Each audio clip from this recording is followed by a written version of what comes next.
श्री मेहर गायत्री देवी समेत सद्गुरु श्री मेहर चैतन्य जी महाराज की जय बाबा।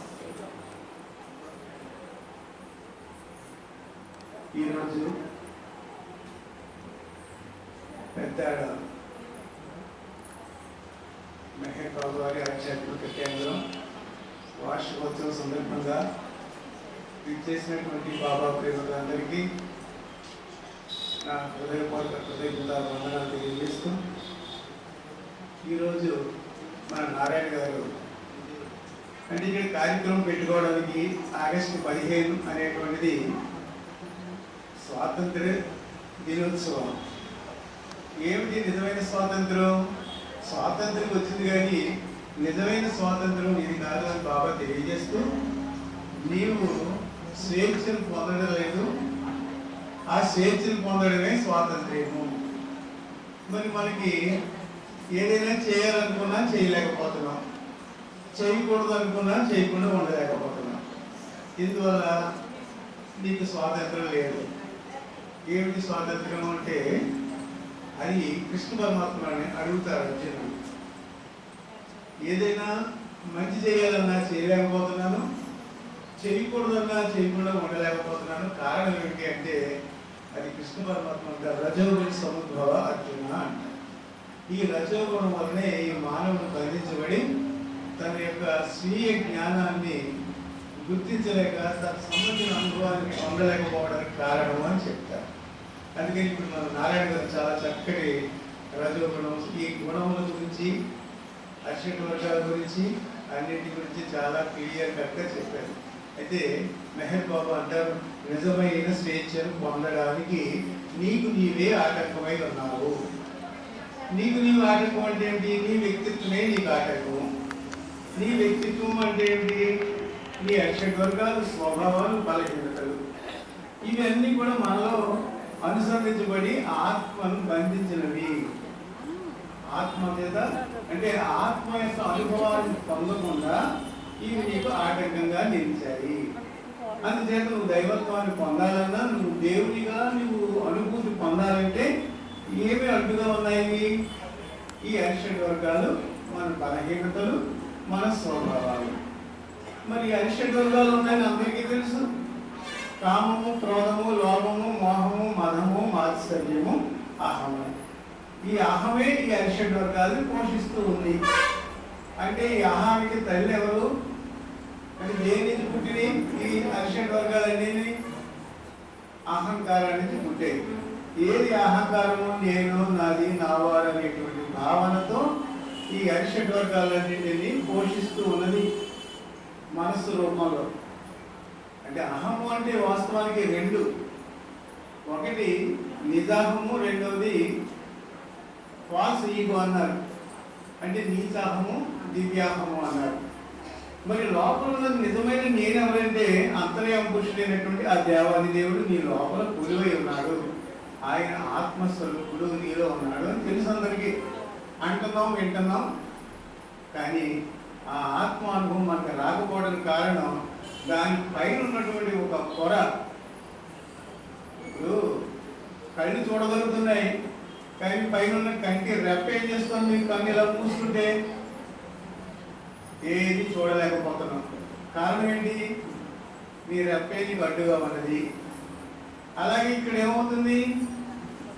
నీ లోపల ఉన్నటువంటి అంతర్యం పురుషుని యొక్క అనుభవం నువ్వు పొందలేకపోవడానికి కారణం ఏమిటయ్యా అంటే నీ పైన ఉన్నటువంటి ఆ ఫాల్స్ ఈగో అన్నదే ఆ వ్యక్తిత్వం. అలాగే దాన్ని ప్రాతిభాసిక అహం కూడా అంటారు. ప్రాతిభాసిక అహం అంటే ఒక పాత్ర ధరించి ఈ మానవ రూపం ధరించి ఈ సంస్కారముల చేత పోషించబడుతూ తత్సంబంధించినటువంటి జీవితాన్ని జీవిస్తూ ఉన్నారు. అంటే ఇది ఒక పాత్ర. ఈ సినిమాలు, ఇది ఒక సినిమా. ఎన్నో వందల సినిమాలు, మన లక్షల సినిమాలు గడిపేశాం. మనకి ప్రతి ఒక్కరితో ఒక్కొక్క క్యారెక్టర్ ఈ సినిమాలు. ఇప్పుడు చిరంజీవి సపోజ్ ఒక 500 సినిమాలు తీసాడు అనుకోండి, సినిమాకి తేడా ఉంటుంది, క్యారెక్టర్ తేడా ఉంటుంది, వాడికి డైలాగ్స్ తేడా ఉంటాయి. అదేవిధంగా మనకు కూడా జన్మకి కూడా ఈ క్యారెక్టర్స్ మారిపోతూ ఉంటాయి. కానీ జీవితం అనేది ఒకటే. ఆ జీవితమే అనేక విధములుగా ప్రతి జన్మలోని అనుభవింపబడేదాన్ని ప్రాతిభాసికాహం అంటారు. ప్రాతిభాసికాహం అంటే పాత్రధారి అని. ఇప్పుడు మన పాత్రను మన స్త్రీగాను పురుషుడిగాను ఉన్నవాడుగాను లేనివాడుగాను అనేక రకాల పాత్రలు మనం పోషించుకుంటూ ఈ జన్మలో ఈ అరిషడ్ వర్గాలతో, ఈ స్వభావాలతో, ఈ భావాలతో ఈ జీవితం జీవిస్తూ ఉంటాం. అందుకని ఈ జీవితాన్ని మనం ఇది నిజం అనుకోకుండా, దాని యొక్క ఆ వరవడిలో మనం వెళ్ళిపోకుండా మన దివ్యత్వం వైపు ఫోకస్ చేసినట్లయితే, మీలో మన అంతర్యామ వైపు ఫోకస్ చేస్తే ఆయన ఏం చేస్తాడు? ఆ లోపల ఉన్నటువంటి ఆయన అంతర్యామి జాగృతం అవుతాడు. జాగృతం అవడానికి ఏది ఆటంకం ఉన్నది? ఈ స్వభావాలు ఆటంకం ఉన్నాయి. ఒక్కసారి గమనించినట్లయితే ఒక్కొక్కరికి ఒక్కో రకమైన స్వభావాలు. దీని స్వభావం ఇంతే అంటూ ఉంటాం. అందుకని ఈ స్వభావాలు దేని నుంచి వచ్చాయి? అరిషడ్ వర్గాల నుంచి వచ్చాయి. అంటే అరిషడ్ వర్గాలు తగ్గించుకోవచ్చు కానీ స్వభావాల నుంచి అధిగమించలేరని చెప్పారు. అంటే ఈ అరిషడ్ వర్గాల గురించి ఎలాగ మనం అధిగమించాలి? మెహర్ బాబా గురుదేవులు ఏ విధంగా మనకు ఆహ్వానించారో కొన్ని విషయాలు మనం డిస్కస్ చేద్దాం. ఇలాంటి వేదికలు అనేక రహస్యాలు తెలుసుకోవడానికి ఉద్దేశించబడ్డాయి. అందుకనే బాబా అన్నది దీనికి సహవాస్ అన్నారు. సహవాస్ అంటే ఏంటి? భగవంతునితో సాంగత్యము. ఇక్కడంతా మెహర్ బాబా, సద్గురు శ్రీ మెహర్ చైతన్య మహారాజు, అమ్మగారు కొలువై ఉన్నారు. వారి సమక్షంలో మనందరం కూడా ఆధ్యాత్మిక రహస్యాల్ని, వారు చెప్పిన విషయాన్ని అవగాహన పరచుకోవడానికి ఇక్కడ అందరం చేరాము. అందుచేత దీన్ని సత్సంగము అంటారు. సత్సంగం అంటే సహవాస్ అని. సహవాస్ అంటే ఇచ్చిపుచ్చుకోవడం అని చెప్పారు గురుదేవులు. బాబా ఏమని చెప్పారు? ఇచ్చిపుచ్చుకోవడం. ఏమి ఇస్తున్నాం మనం? మన అజ్ఞానం ఉందంటే ఆయన ఇచ్చేస్తున్నాం.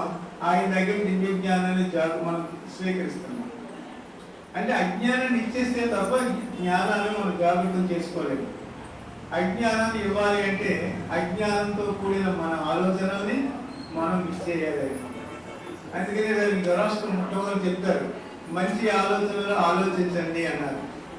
ఆలోచనలో మంచి ఆలోచనలు ఉంటాయి, చెడు ఆలోచనలు ఉంటాయి. మరి నువ్వు చెడుగా ఆలోచిస్తే చెడ్డవాడిగా మిగిలిపోతావు, మంచిగా ఆలోచిస్తే మంచివాడిగా మిగిలిపోతావు. అంటే మంచి ఆలోచనలు ఏం చేస్తాయంటే నిన్ను మంచిగా మాట్లాడేలా చేస్తాయి. ఈ మంచిగా ఎప్పుడైతే మాట్లాడావో తనకు సంబంధించినటువంటి మంచి జీవితాన్ని జీవించడానికి సహకరిస్తుంది.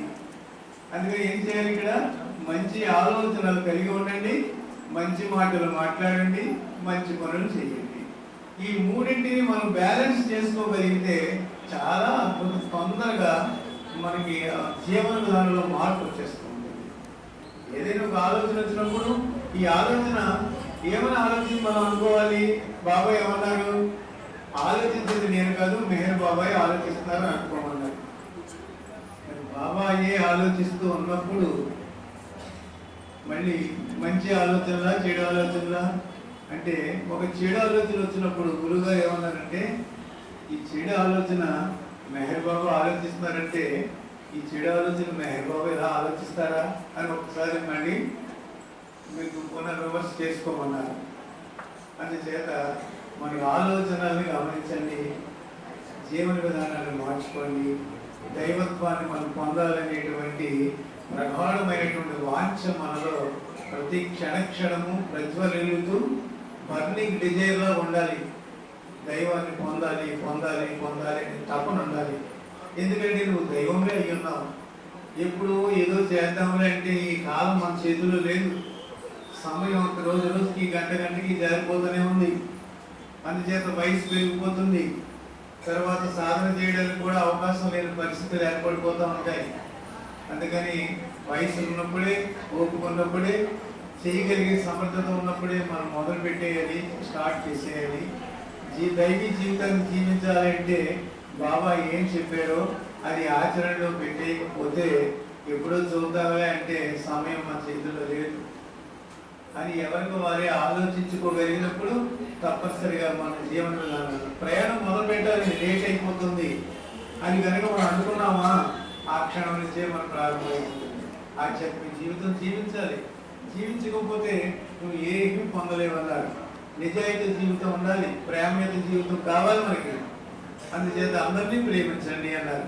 ఇందువల్ల అందరిలో నేను ఉన్నాను కాబట్టి అందరిలో ఉన్న నన్ను ప్రేమించండి అన్నారు.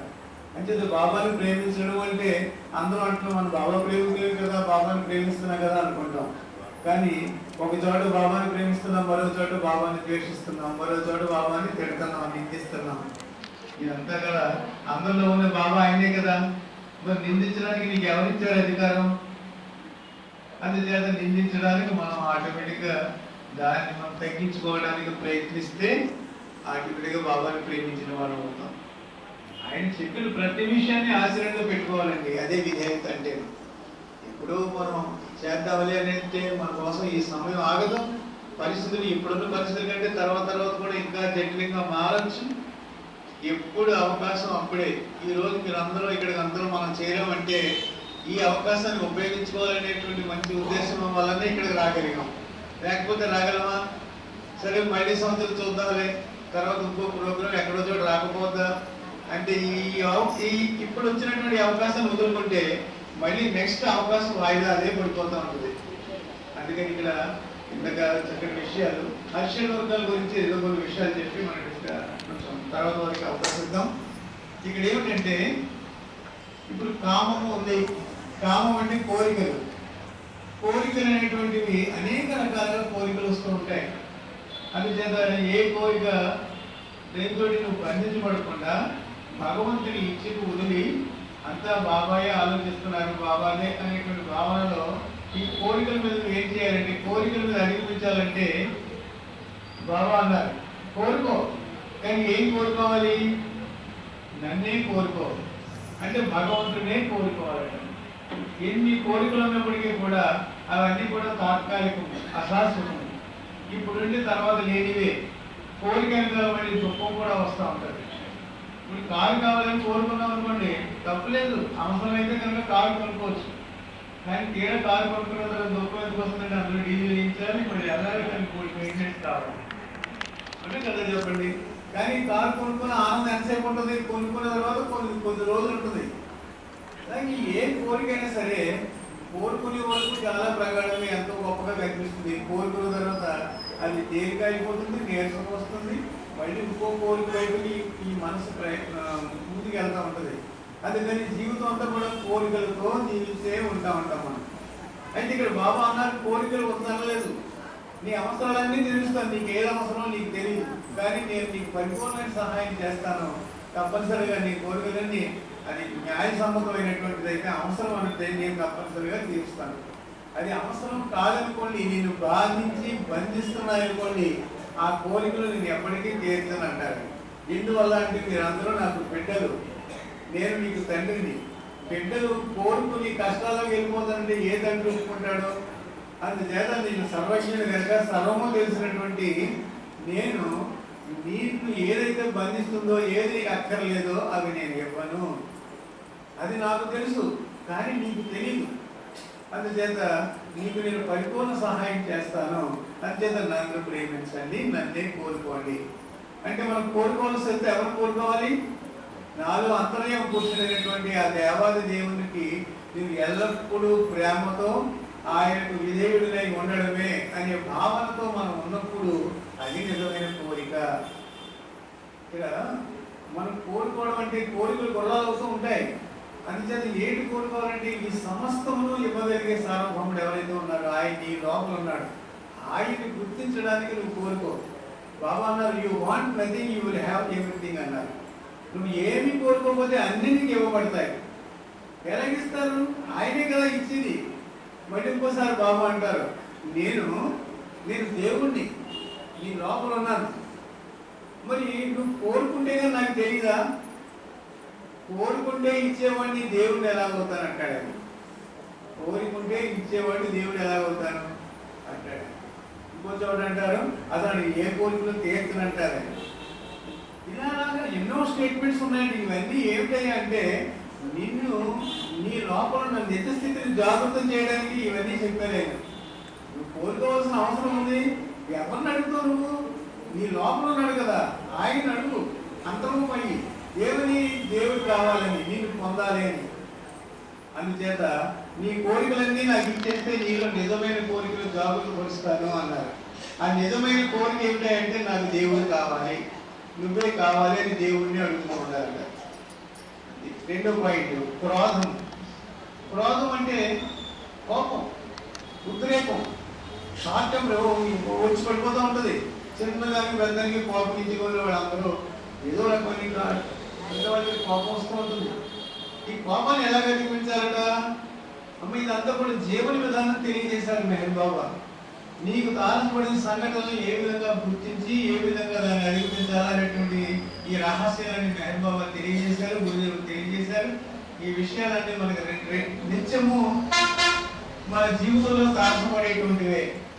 అందుకని ఇక్కడ కోపం వచ్చినప్పుడు చాలా మంది మహాత్ములు చెప్తూ ఉంటారు, మరి ఒక్క నిమిషం ఆగు అని. అంటే ఒక్క నిమిషం ఆగేటప్పటికి ఆ ప్యాటర్న్ మారిపోతూ ఉంటుంది, ఆ స్థితి మారిపోతూ ఉంటుంది, వెంటనే ఇంకో ఆలోచన వస్తూ ఉంటుంది. సపోజ్ మరణశిక్ష నేను సరిపోదాం వచ్చి ఎందుకు బతుకుతుంది సరిపోదని అనుకున్నాడు అనుకో, సరిపోదు కానీ కంగారు పడకు, ఒక 5 నిమిషాలు ఆగు అని ఎవరు ఆపరు. ఎందుకంటే ఇతను ఆపేయాలంటే మాత్రం మళ్ళీ చావాలనుకోడాడు. ఎందుకంటే చాలా మంది నేను గమనించాను, ఎండు తాగి చచ్చిపోతాం అనుకుంటాడు అనుకోండి, తర్వాత ఆ 5 నిమిషాలు అయిపోయిన తర్వాత బతకాలనుకుంటాడు. బతకాలంటే లోపల దాని పని చేస్తూ ఉంటుంది. ఇంకెక్కడ బతుకుతాడు? ఇలాంటి వాడు ఎంతో మంది వెళ్ళిపోయారు. క్షణంలో ఆ క్షణిక ఆవేశంలో ఆత్మహత్యలు చేసుకున్న వాళ్ళు కూడా ఎంతో మంది ఉన్నారు. అంచేత నీ జీవితం ఏదో పెంటలో పుట్టి పెంటలో పెరిగి పెంటలో పోయే పెంట పుట్టు కాదురా, ఆత్మస్య పుత్ర అంటే నువ్వు ఆత్మపుత్రుడు, అమృతస్య పుత్రుడు అని తెలియజేశారు. అలాంటి అమృతమైనటువంటి మన జీవితాన్ని ఎలా ముగ్గుబాటు చేసుకుంటున్నారు క్షణికమైనటువంటి ఆలోచనలు ఆవేశాలతో. అందుచేత నువ్వు క్రోధం అనేటువంటిది వచ్చినట్లయితే నువ్వు చాలా జాగ్రత్తగా ప్రతి దాన్ని ఎందుకు వచ్చింది అంటే నువ్వు కోపగించుకోవద్దు. బాబా ఏమన్నారు? నువ్వు కోపగించు, కానీ ఎవరి మీద కోపగిస్తే ఎవరు ఒప్పుకుంటారు అంటే నీ మీద నువ్వే కోపగించుకో. నీ మీద అంటే నీ బలహీనతలను కూడా గుర్తించి నాలో ఈ బలహీనత ఉంది, ఈ విధమైనటువంటి స్వభావం ఉంది అని నీ మీద నువ్వు కోపగించుకో. ఆ స్వభావం పోయే వరకు నువ్వు కోపగించు, తప్పేం లేదు. ఆ స్వభావం పోవాలి, నీలో ఉన్నటువంటి అది పోవాలి. అందుచేత ఇక్కడ ఏంటంటే ఆ కోపం అనేటువంటిది అధిగమించాలంటే నీ బలహీనత మీద నువ్వు కోపగించు, ఎవరి మీద కోపగించు. అలాగే మూడోది ఏంటంటే క్రోధము, లోభము. లోభి ఖర్చుకు అని ఏదో సాగుతుంది కదా, అలాగే మనం ఏంటంటే బృందానికి లోభత్వం ఉంటుంది. అంతా నాకే కావాలి, నేనే దోచుకోవాలి, దాచుకోవాలి అనుకుంటా ఉంటాం. అంటే ఈ స్వభావాన్ని మనం కొంచెం విడిచిపెట్టాలి. ఎందువల్ల అంటే అంతా మనకే కావాలి. దేంట్లో ఏది కావాలి నీకు? సహనం. అంటే ఇప్పుడు నేను ఆధ్యాత్మిక విషయాలు ఎంతో తెలుసుకోవాలి, ఎంతో ముందుకు వెళ్ళాలి, ధ్యానం చేయాలి, బాబాని ప్రేమించాలి, బాబా కార్యక్రమం పాల్గొని ఇలాంటివన్నీ అనుకోండి. ఏ కార్యక్రమం విడిచిపెట్టుకోండి చూసుకోండి. మరి ఇది లోభమే. అంచేత బాబా ఏమంటారంటే దాచుకో. ఏంటి? ఏం దాచుకోవాలి? సహనము దాచుకో. సహనం కలిగి ఉండాలి, ఓర్పు కలిగి ఉండాలి. సహనం ఓర్పు అనేటువంటిది ఎంత ఉంటే అంత మంచిది, పురోగమిస్తావు, నీ జీవితం అద్భుతంగా మార్చుకోగలిగేటువంటి ఆ సమర్థత ఈ సహనం ఓర్పులో నుంచే వస్తుంది. ఈ సహనం ఓర్పు అంటే ఉదాహరణకి ఒక శిల్పి ఒక రాయిని, ఒక శిల్పం, ఒక రూపాన్ని మనసులో ఊహించుకుని అమ్మవారా లేకపోతే సాయిబాబా లేకపోతే శ్రీరాముడా కృష్ణుడా ఇలాంటి రూపాన్ని అక్కడ చెక్కడానికి సంసిద్ధులయ్యాడు. అందుచేత ఆయన ఏం చేశాడంటే రెండు రాళ్ళు తెచ్చాడు. అందులో ఒక రాయిని చెక్కేటప్పుడు ఆ రాయి అందరట నాకు చాలా బాధగా ఉంది, నన్ను ఏం చెక్కకు, నేను తట్టుకోలేకపోతున్నాను అని అన్నారట. సరే కదా అని దాన్ని పక్కన పెట్టేసి ఇంకో రాయి దగ్గరికి వెళ్ళి ఇంకో రాయి తీసుకుని దాన్ని చెక్కుతుంటే, నీకు చెక్కడానికి నాకు అవకాశం ఇస్తామంటే నువ్వు ఎలా కావాలంటే అలా మలుచుకో, నేను సిద్ధంగా ఉన్నాను, నేను చాలా హ్యాపీగా ఉన్నాను, మలుచుకోవాలన్నమాట. అప్పుడు ఆ శిల్పాన్ని అంత అందమైనటువంటి ఒక మంచి విగ్రహంగా తయారు చేశాడు. ఆ రోజు ఇలాంటి ఉత్సవం పెట్టుకుని అంతా కూడా ఉత్సవం జరిపి ఆ విగ్రహావిష్కరణ చేసిన రోజు అందరూ వస్తున్నారు. అయితే ఏదైతే నేను నన్ను చెక్కవద్దు, నన్ను ముట్టుకోవద్దు, నాకు బాధగా ఉంది అన్నదో ఆ రాయిని తీసుకెళ్ళి అక్కడ కొబ్బరికాయలు కొట్టడానికి అది పెట్టారట. అక్కడ అందరూ వస్తున్నారు, దాని మీద ఒక కొబ్బరికాయ ఒక రాయి కాయించుకుని కొడుతున్నారు. ఆ రాయి మీద అమ్మవారిని మొక్కుతున్నారు. అంటే ఏమవుతుంది, అక్కడ కొడుతున్నారు, ఇక్కడేమో మొక్కుతున్నారు. అందరూ ఎప్పుడు అవుతారు, నీవు చేసుకున్న పుట్టి పెట్టి నేను చేసుకున్న పాపం ఏంటి, అందరూ నేను కాయంతో కొడుతున్నారు, నేనేమో మొక్కుతున్నారు అన్నారట. మరి నువ్వు ఏ దెబ్బలు భరించావని, ఏం కష్టపడ్డావని, నువ్వు ఆ రోజే నువ్వు ఓర్పు సహనం కలిగి ఉంటే ఈ రోజు ఇలాగ పూజించుకుని ఉండేవారు కదా అంటారు. అలాగా ఎంత మనం తిరస్కరించబడినా ఈ మానవమానాలు భరించాలి. ప్రపంచం అంతా కూడా నేను ఎవరు గొప్పవాడు అని అంటారంటే స్వార్థంతో అంటారు తప్ప హృదయపూర్వకంగా ఎవరు అనరు. ఎవరున్నా గొప్పవాడు లేదా పదవులున్నా నేను వెనకాల నిన్ను వెనక్కుంటారు తప్ప నిజంగా ఒరిజినల్గా నీకోసం ఉండరు. ఎందుకోసం అంటే ఆత్మపరంగా ఉన్నవాడు ఉండొచ్చు.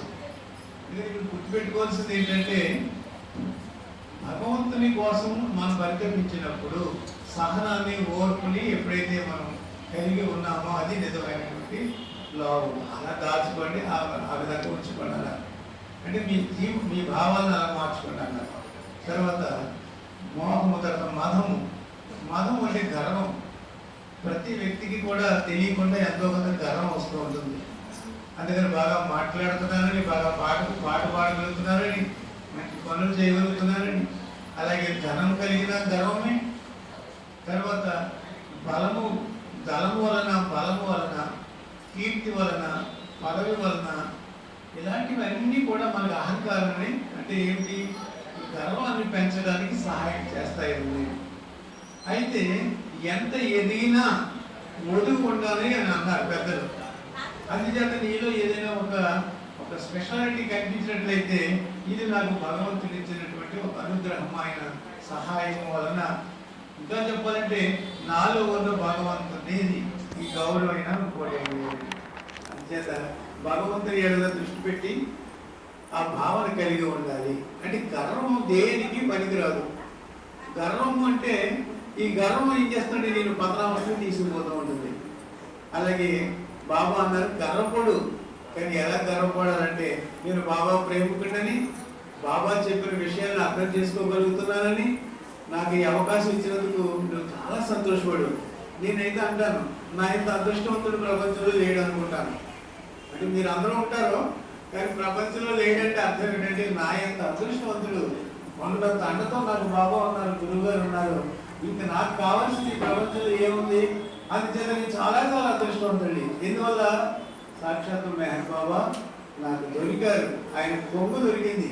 ఆయన నిరంతరం ఆ ధ్యాసలో ఉంచడానికి నాకు ఆయన సహాయం చేస్తున్నారు కాబట్టి నేను చాలా అదృష్టవంతుడిని అనుకుంటాను. అంచేత ఇక్కడ ధర్మం ఎక్కడ ఉంది?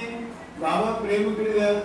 అంచేత నీలో ఉన్న బానిసత్వం, ఆ బానిసత్వాన్ని విడిచిపెట్టేసి బాబాకు బానిసవు, ప్రపంచానికి బానిస అయిపోవడం కాదు, అంతర్యామికి బానిసవు. అంతర్యామి చెప్పినట్టు నువ్వు జీవించు, ఆచరించు, నీ జీవితాన్ని పునీతం చేసుకొని తెలియజేశారు. మదం అంటే మాత్సర్యం. తర్వాత మాత్సర్యం అంటే అసూయ ద్వేషాలు.